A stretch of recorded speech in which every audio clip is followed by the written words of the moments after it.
Então, o governo Geisel foi foi o auge do governo militar. Então, né, governo antissocialista, mas que tem 46% da economia na mão do Estado. E segundo uma estimativa, eu já tinha visto uma outra com 60%. Talvez algum valor entre 46% e 60% seja o mais correto. Quer dizer, o Brasil estava longe de ter uma economia aberta e uma economia antissocialista.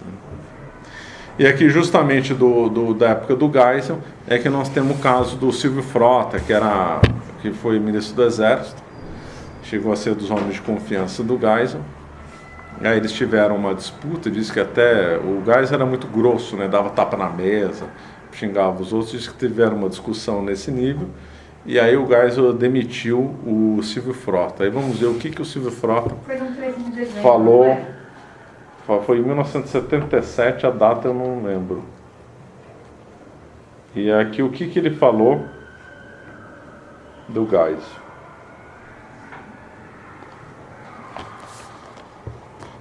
O Geisel fez um desenho para ele apontando que o governo dele o governo do Geisel tinha que estar na esquerda. Então ele confessou isso.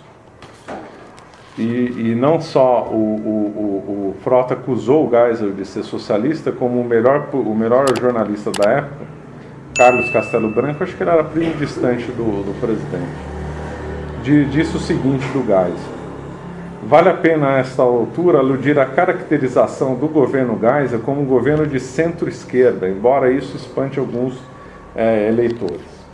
E o Silvio Frota comenta que o Brasil naquela época estação na marcha a curto prazo para o socialismo e no longo prazo para o comunismo, e acusava vários militares e civis de serem criptossocialistas lá no governo.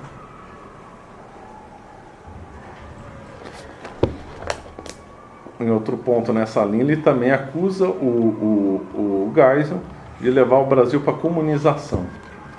Deixa eu ver se eu acho as palavras exatas.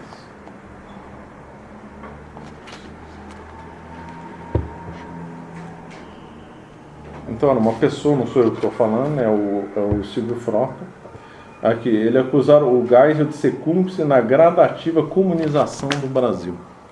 Então, Silvio Frota e outros perceberam que, na realidade, os militares levaram o Brasil para o socialismo. Está aqui, ó, Silvio Frota, um livro que vale muito a pena ler. E, de fato, os fatos levam a isso mesmo, economia. Depois nós vamos fazer um panorama aí de ver isso. Mas, então, o governo Geisel então, foi o auge do estatismo. Ele dizia que ele era meio megalomaníaco, né? Ele era um luterano, ateu prático, dizia que todo rico era ladrão. Ele ficou rico, né? Então, deduz ligado ao petróleo também, né? Ele se tornou um especialista na era do petróleo e tal. E ele vai ser sempre marcado, né, por ter feito a lei do divórcio, numa manobra bem suja. De 1977, o divórcio tinha sido proposto em 74 ou 75, não tinha passado, e ele fez uma... O Carneiro. O Carneiro chegou a fazer umas 3, 4 vezes. Na década de 60, o Carneiro chegou em 58, 59 ou 60, o Carneiro chegou a propor isso, ele foi ridicularizado no Congresso Nacional. Enquadraram ele, falou: você pensando o quê? Isso aqui é ridículo.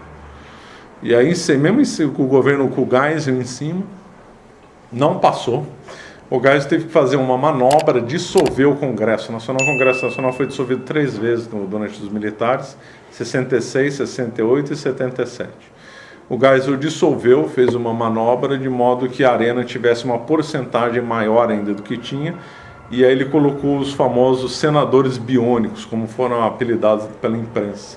Então ele indicou senadores, o próprio Poder Executivo indicou os senadores para formar uma ampla maioria para aprovar o aborto e outras medidas. E aí, com essa manobra suja, o divórcio. É que uma coisa acaba atacando a família, uma coisa acaba levando a outra na sequência. Se a gente for ver a história do ataque à família, vai culminar no divórcio. É bem interessante a sequência. Começou lá em 1891 com o casamento civil, né? E aí vai vindo, vai vindo, vai vindo. Então, um grande golpe foi essa lei do divórcio. Então, com essa manobra surge, chamado Pacote de Abril de 1977, aí ele conseguiu, a maioria conseguiu aprovar, então, o divórcio. Que foi o efeito imediato, os jornais falaram, não adiantou nada e tal. Mas foi uma bomba de efeito retardado que ajudou a destruir a família no Brasil, claro. No governo dele também vai ficar sempre famosa aquela figura obscura, né, o chamado, que era a eminência parda do governo militar, que era o Golbery Couto e Silva, uma das pessoas mais misteriosas que já andou no poder no Brasil. Ele tinha vários apelidos, como Satânico Dr. Gol, Bruxo, e apelidado pelo Glauber Rocha de Gênio da Raça. O Glauber Rocha era comunista, hein, do cinema. Esse Golbery Couto e Silva era ligado à Escola Superior de Guerra, ele era um castelista, e ele tinha escrito o discurso de posse do Tancredo Neves como primeiro-ministro, depois escreve o discurso de posse do Castelo Branco. E ele vai ser o grande ideólogo do Castelo Branco, do Geisel e do Figueiredo. Ele era adversário político do Médici e do Costa e Silva. É uma figura extremamente misteriosa, que alguns dizem que ele que criou o Lula, né? Diz que ele teria confessado, eu fiz o Lula. Ele era obcecado com técnicas de controle de massa e tal. Então ele teria visto que tem que ter alguma liderança de massa no Brasil. Uma figura que quem quiser estudar talvez valha a pena, ligada à Escola Superior de Guerra. Outra coisa bem simbólica do governo foi a demolição do Palácio Monroe. Era um palácio lá do Rio de Janeiro, construído na época do café com leite, pela aristocracia. Como o Geisel tinha ódio à aristocracia, principalmente a aristocracia paulista, todos os militares tinham. O Getúlio tinha ódio, o Castelo Branco tinha ódio, o Geisel tinha ódio da aristocracia paulista, ou que pelo menos ele achava que era, ou ela como símbolo, mandou demolir o Palácio Monroe, que foi uma excelência de engenharia. Esse Palácio Monroe foi construído, levado para os Estados Unidos para uma exposição universal, desmontado e voltou para o Brasil, né? Uma obra de engenharia impressionante.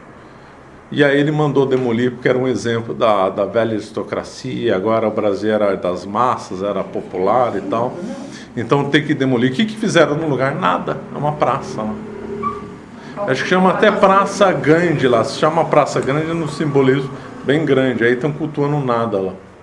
De um palácio que tinha um símbolo bonito. Podia acusar a arquitetura dele de ser rococó, não vou. Mas era um símbolo interessante, que pelo menos ficou mais bonito que ter uma praça lá no meio. Né? E fora de ser um sucesso. É uma beleza, né?